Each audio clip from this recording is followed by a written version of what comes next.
L'île de Raiatea, 200 km à l'ouest de Tahiti, non loin de Bora Bora. Nous sommes au beau milieu des îles sous le vent, le décor est enchanteur et l'on comprend aisément pourquoi, depuis 13 ans maintenant, l'un des événements nautiques les plus attrayants du Pacifique y prend ses quartiers. Et comme le veut la tradition, c'est par l'inauguration de son village que la Tahiti Pearl Regatta est officiellement lancée.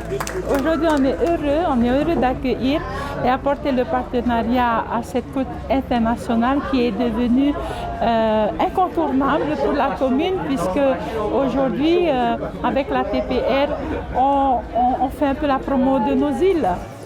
Au registre des inscriptions cette année, on dénombre une bonne trentaine d'équipages qui, à n'en pas douter, viennent croiser les étraves dans les plus belles eaux de la planète. Là, cette année, on va aller sur Bora Bora. L'année dernière, on était sur l'île de Wainé. Et donc, on fait aussi jouer les acteurs des autres îles sous le vent.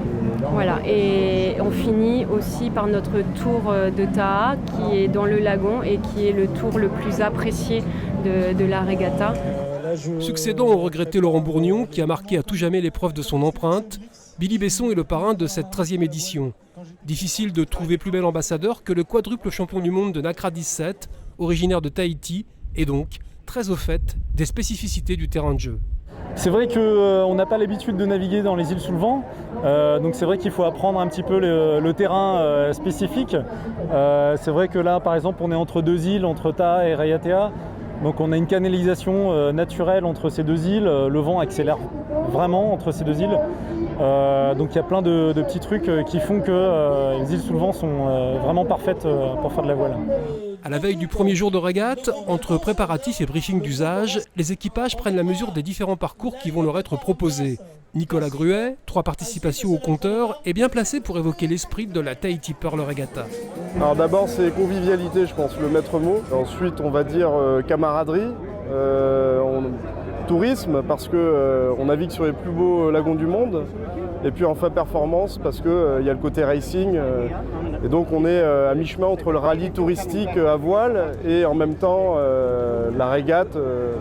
Pour les régatiers comme moi, c'est génial.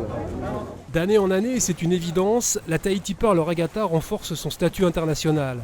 Les équipages étrangers sont de plus en plus nombreux à venir ou revenir, à l'instar des Australiens et de leur skipper, Morgan Rogers.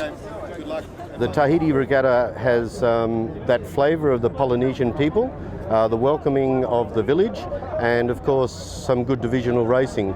The statue or the quality of racing at the regatta is very, very good, and what better place to come and do a yacht race. Un court prologue en guise de dernier entraînement, et voilà les 32 équipages prêts à en découdre sur un premier parcours banane à Raiatea, avant de rallier Bora Bora, la perle du Pacifique.